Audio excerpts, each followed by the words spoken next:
It'll take her that long to get here. Where she's going. That's not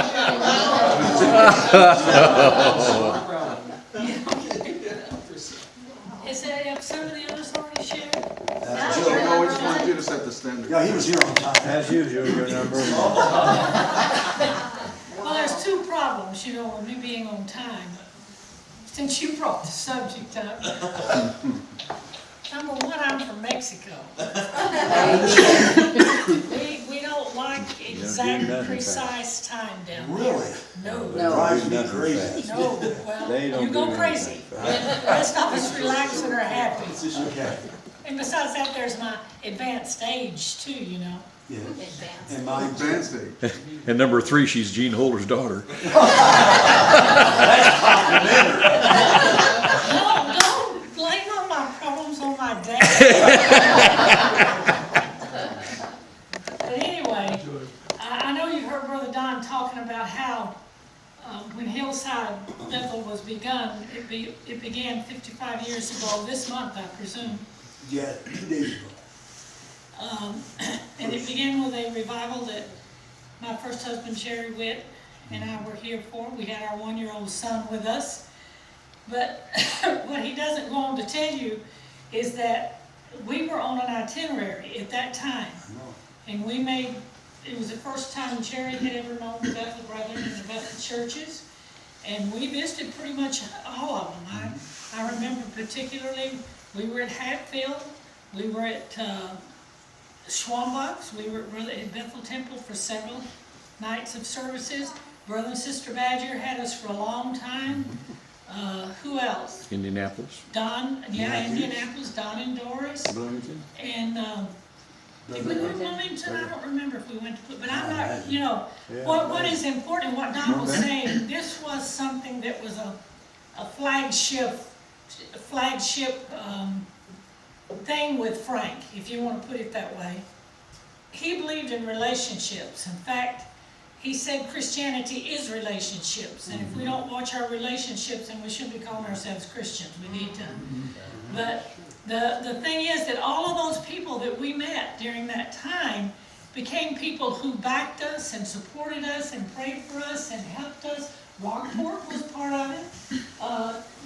And to this day, most of them are still in the boat with us, you know? But when we left to go down there, that was, you said it was October of 61. 61. When you were here.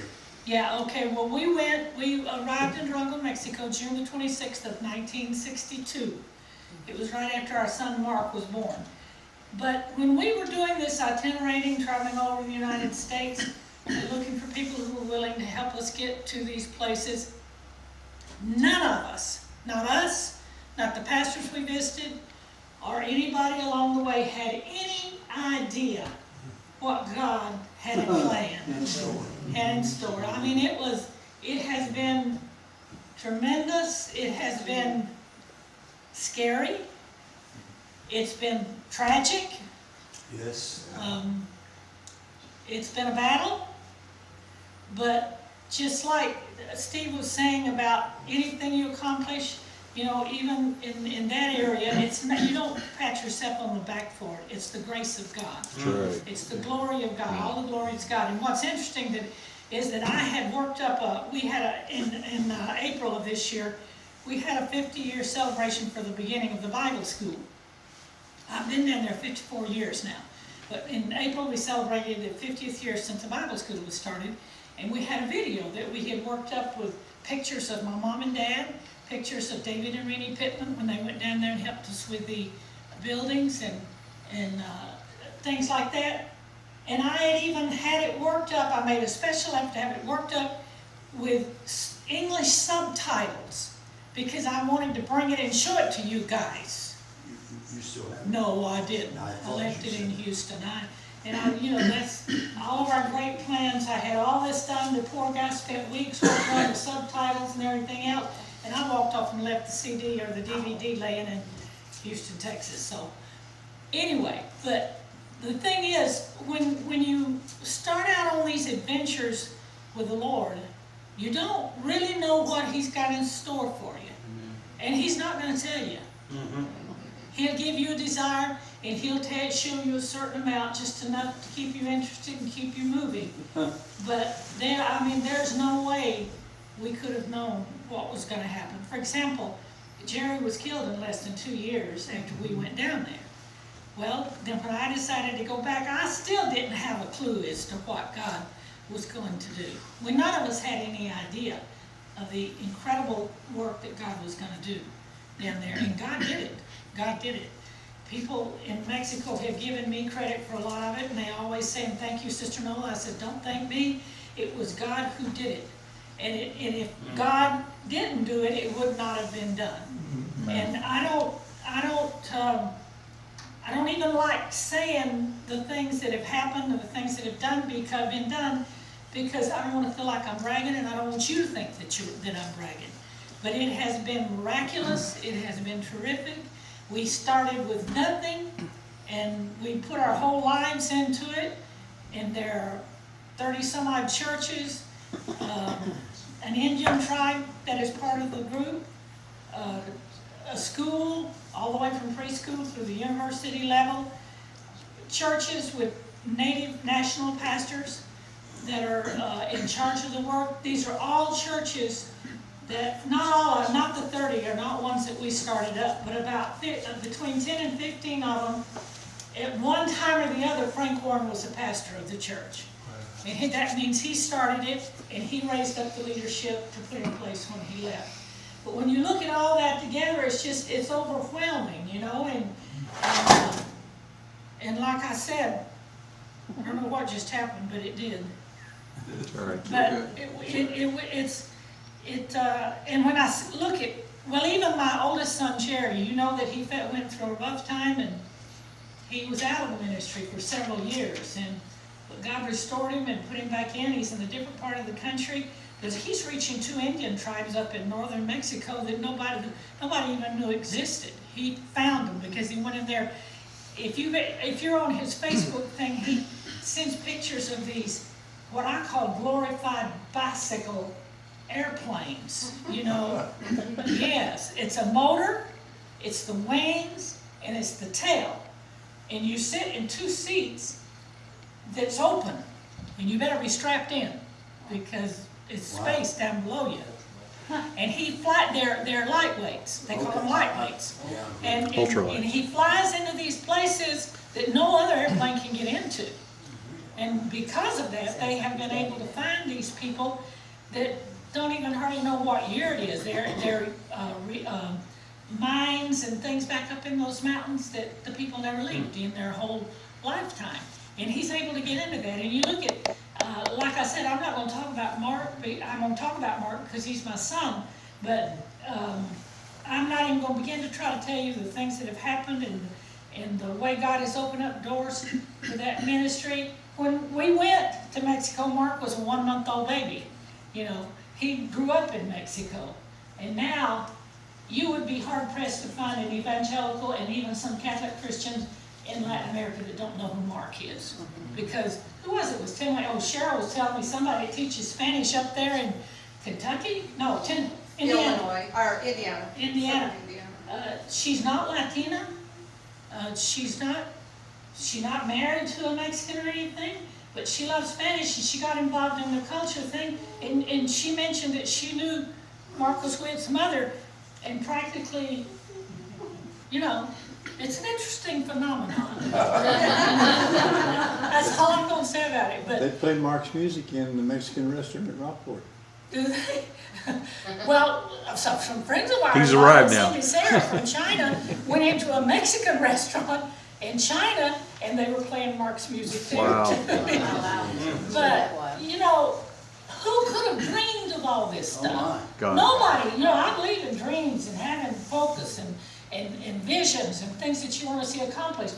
But in my wildest dreams, if anybody had tried to tell me, or if I had tried to tell anybody that my little short, and he is the shortest of our 3 boys, he was always the fattest of our 3 boys, and he always had holes in the knees of his pants. I've never figured that out, but constantly he had holes He's a fan. If somebody had tried to tell me when that child was 2 or 3 or even 4 or 5 years old what God was going to do through him, I thought they were out of their minds. I wouldn't have denied it necessarily because he is my son, you know, but nevertheless, who could have dreamed it? And that is what I was talking about Sunday morning. The things that God has planned for us, we have no idea. If we will just stay faithful to him and what he's called us to do, it is amazing what he will do. And as a result of all of this, like I said, we have, because of Frank's relationship, well, of course, you know Brother Alfonso, the pastor there in Durango now, because of he went to the university and he was mentored by Frank. But all of his friends are big politicians now. The last 2 governors have been classmates of his in the state of, in the university, and they have been the last 2 governors for the state of Durango. That opens up a lot more doors of things that you can do, recognitions that the government has given that nobody ever expected to see in Mexico. And like I said, it's been an adventure. We were talking, you know, when Kevin was talking yesterday about the meaning of your name. My first name is Wanda. Yeah. And somebody gave me a little plaque one time that said, Wanda means wanderer or adventurer. Now, I think I fulfilled my name. I have wandered all over Latin America and lots of parts in the world, but and to think that it all started from Georgia and Bethel Camp, and these relationships that were opened up during those years at Bethel Camp and everything, they're still some of the most precious that we have. I can still argue with Jim about the fact that he is older than I am. So, I mean, you know, that is a good relationship.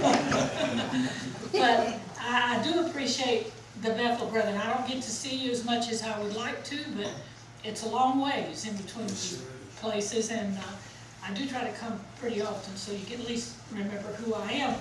But I thank you for all your years of love and your support and your prayers, and through the last 2 years that I've gone through with these health issues, and I desire your prayers to continue because I'm fixing to have to go through another treatment session, and I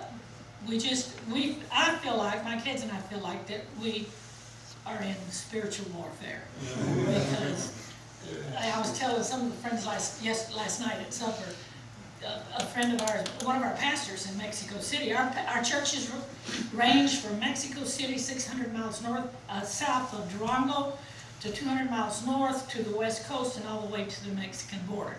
So, you know, we don't get to see each other very often either, unless there's an emergency, which I just assumed they didn't have one. But anyway, he when all of this stuff began to pile in on me after Frank died, he said, Sister Nola, he says, don't you know what the devil's doing? I said, why? He said, he's trying to wipe you out. I said, what makes you think that? He said, there's wanted posters with your face all over hell, see? Take her out, take her out, shut her mouth, shut her mouth. And I thought, well, that's a pretty good honor, you know? I'm like that preacher that didn't like the devil. I hate his guts. I mean, I just, what he does to the people of God, what he does to the kingdom of God.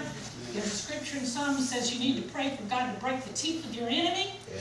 Just knock them out. That's right. Make them knock them out. Just keep praying for us, and you can come to see us. And I know there was a time when we actually had a Bethel Ministerial Association meeting scheduled in Durango. You told us to cancel it. But somebody got scared.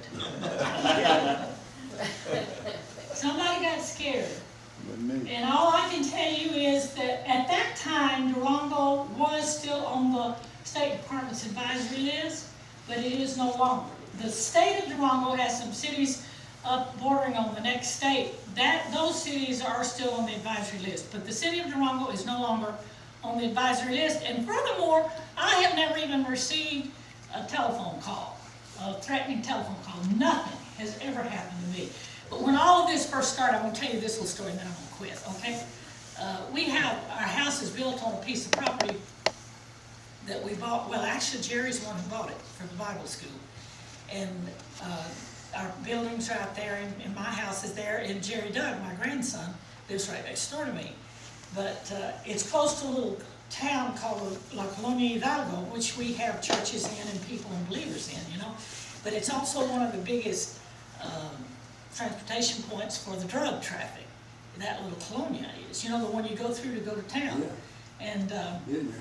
and when all of this violence began in Mexico, and Durango was put on the advisory list by the U.S. State Department, my son Philip lives in North Georgia, and they have friends that they grew up with, you know, in Mexico, and I don't know how he had it, but he had the phone number of one of their friends that's in the church there in the little colonia where they live, and he called him. His name was Saul, and he asked him, he said, Saul, I just want to know about this violent, you know, all this drugs cartel stuff that's going on. Well, yeah, what do you want to know? He said, is any of this involved with what's going on around my mother there? And Saul says, no, as far as I know, and they know who the big pins are. He said, as far as I know, the Cardona family is still the one in charge of the drugs around here. He said, and they're not going to bother anybody. He said, well, what about my mom? Do you think she's in any kind of threat, or is she in kind of problem or danger or anything? And Saul says, no. He said, they all know who she is and where she lives and what they're doing. And that is sacred ground. Nobody touches it. And nobody has.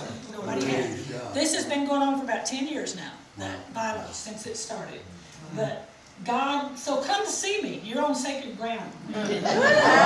See me. You gotta take our shoes off? No, you don't have to take your shoes. Please don't take your shoes off. But Don will tell you, it's an exciting time in the church there with the campus now where the school is. The school was already started when you were there, but now it is through university level. Wow. And actually, when I can get finished with some of this stuff I've got to do with these doctors, we're going to be having a formation meeting for a school of theology that's going to be part of the university also. So, who would have thought it when two kids, two pretty young kids with a little 1-year-old baby came through here 55 years ago? Nobody would have dreamed it. Nobody would have dreamed it. I didn't dream it, but God did. He knew. Thank you. I have a publication, Joe, that says, yeah, go ahead, let's clap. World missions, are they worth the investment? Amen. Revelation 7:9, before me was a great multitude from every nation standing before the throne. What a day that's going to be. Amen. Nola Warren has written that. Well, that actually is a message that I gave at a missions conference up in Wisconsin for Virgil Edmondson. Yes, I saw he had the form. And he asked me to make it out in manuscript form, and he wanted to print it, and he printed it. So, if you want some more of them, I got some more of them. Mhm. Well,